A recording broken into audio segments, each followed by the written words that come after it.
Hi hello ಎಲ್ಲರಿಗೂ ನಮಸ್ಕಾರ. ಇವತ್ತು ರಾಮನವಮಿ ಆಗಿರೋದ್ರಿಂದ ಎಲ್ರಿಗೂ ರಾಮನವಮಿ ಹಬ್ಬದ ಶುಭಾಶಯಗಳನ್ನು ತಿಳಿಸ್ತಾ ನನ್ನ ಬ್ಲಾಗ್ನ ಸ್ಟಾರ್ಟ್ ಮಾಡ್ತಾ ಇದ್ದೀನಿ. ನಾವಿರೋದು ಇವತ್ತು ರಾಮನ ದೇವಸ್ಥಾನದಲ್ಲಿ ಹೊನ್ನಾವರದಲ್ಲಿದ್ದೀವಿ.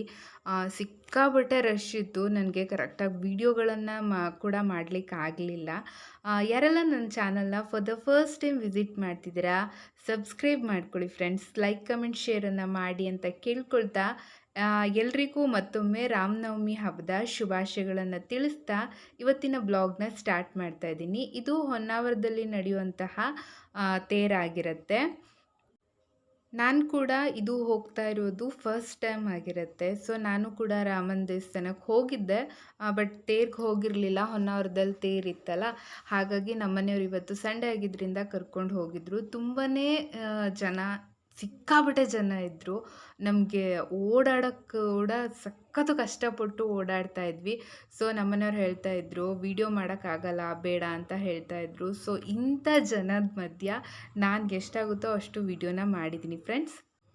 ನೀವು ಈಗ ನೋಡ್ತಿರುವಂಥ ಕ್ಲಿಪ್ಪು ರಾಮನ ದೇವಸ್ಥಾನದಲ್ಲಿ ನಡೆಯುವಂತಹ ತೇರಿಂದಾಗಿರುತ್ತೆ. ತುಂಬಾ ಚೆನ್ನಾಗಿ ಅಲಂಕಾರನ ಮಾಡಿದರು. ನಮಗೂ ತುಂಬ ಹತ್ತಿರದಿಂದ ದೇವ್ರ ದರ್ಶನ ಆಯಿತು ಅಂತಲೇ ಹೇಳ್ಬೋದು. ನಾನು ಫಸ್ಟ್ ಟೈಮ್ ನೋಡಿದ್ದಿದ್ದು.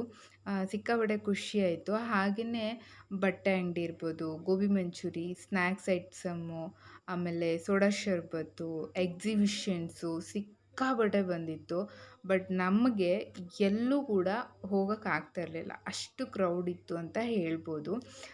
ಇದಾಗಿತ್ತು ಹೊನ್ನಾವರ ಜಾತ್ರೆಯ ವಿಶೇಷ ವಿಡಿಯೋ ಅಂತಲೇ ಹೇಳ್ಬೋದು. ನಾನು ಇಷ್ಟು ಕ್ರೌಡ್ ಇದ್ದವಾಗ ವಿಡಿಯೋ ಎಲ್ಲ ಮಾಡಿದ್ದು ತುಂಬ ಕಡಿಮೆ, ಆದರೂ ಕೆಲವೊಂದು ಕ್ಲಿಪ್ಪಿಂಗ್ಸ್ನ ತೊಗೊಂಡಿದ್ದೀನಿ. ಅದು ಎಷ್ಟು ಕರೆಕ್ಟಾಗಿ ಬಂದಿದೆ ಅನ್ನೋದು ನಂಗೆ ಗೊತ್ತಿಲ್ಲ.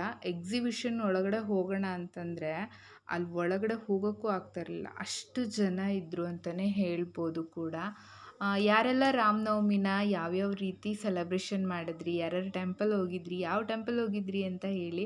ಹಾಗೆಯೇ ನನ್ನ ಹಸ್ಬೆಂಡಿಂದು ಬರ್ಡೇ ಇರೋ ಕಾರಣ ನಾವೇನು ಮಾಡಿದ್ವಿ ಅಂದರೆ ಮ್ಯಾಕ್ಸಿಗೆ ಹೋಗ್ಬಿಟ್ಟು, ಅಂದರೆ ಬಟ್ಟೆ ಪರ್ಚೇಸ್ ಮಾಡೋಣ ಅಂತ ಹೇಳಿ ಹೋಗಿ ಬಟ್ಟೆ ಪರ್ಚೇಸ್ ಮಾಡಿಕೊಂಡು ಬಂದ್ವಿ. ಇದಾಗಿತ್ತು ಇವತ್ತಿನ ಬ್ಲಾಗ್.